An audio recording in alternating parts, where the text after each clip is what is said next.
রনিতার রান্নাঘরে সবাইকে স্বাগত।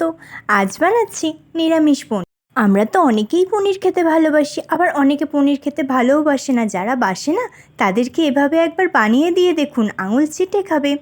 প্রথমেই পনির বানানোর জন্য 200 গ্রাম পনির নিয়ে টুকরো করে কেটে নিয়ে, দুটো মাঝারি সাইজের আলু নিয়ে কেটে নিয়ে কড়াতে জল বসিয়ে গরম হয়ে গেলে আলুগুলো দিয়ে 5 মিনিটের জন্য সিদ্ধ করে নিয়ে নামিয়ে কড়াইতে আবারও কিছুটা তেল দিয়ে পনিরগুলোকে এক একে করে ছেড়ে দিয়ে উল্টে পাল্টে নেড়ে চেড়ে হালকা বাদামি করে ভেজে নিলাম।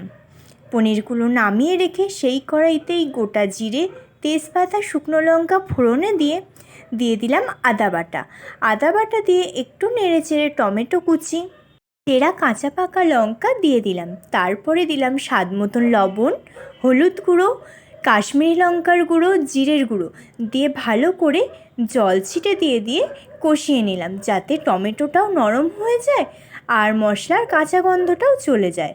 তারপরে মশলাটা কষাতে কষাতে একটা বাটিতে একটু গরম জল, সামান্য লবণ দিয়ে পনিরটা ভিজিয়ে রাখলাম, যাতে পনিরটা একটু সফট হয়ে যায়।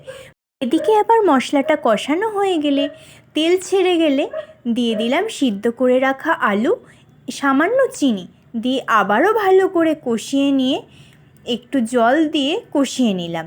এই পনিরের তরকারি ভাত, রুটি সব কিছুর সাথেই খেতে দারুণ লাগে। ভালো করে কষানো হয়ে গেলে পরিমাণ মতো জল দিয়ে দিলাম। জল দিয়ে আগে সেই পনির ভেজানো যে জলটা ছিল সেটাও দিয়ে দিলাম। দিয়ে ঢাকনা চাপা দিয়ে 10 মিনিট ফুটিয়ে আবারও ঢাকনা খুলে পনিরগুলো দিয়ে দিলাম। পনিরগুলো দিয়ে আবারও ঢাকনা চাপা দিয়ে 10 মিনিট ফুটে গেলে ঝোলটা একটু ঘন হয়ে আসলে ঘি, শাহি গরম মশলা ছড়িয়ে নামিয়ে নিলেই রেডি আজকের দারুণ স্বাদের নিরামিষ পনির। এইভাবে একবার অবশ্যই বানিয়ে দেখুন, খেতে দারুণ লাগে। আমার এই রান্নার ভিডিওটা ভালো লাগলে লাইক, কমেন্ট, শেয়ার করে পাশে থাকবেন। ইউটিউব থেকে দেখলে পেজটি সাবস্ক্রাইব করে দেবেন। ভালো থাকবেন, সুস্থ থাকবেন। আবার আসবো পরের একটি নতুন রেসিপি নিয়ে। ধন্যবাদ।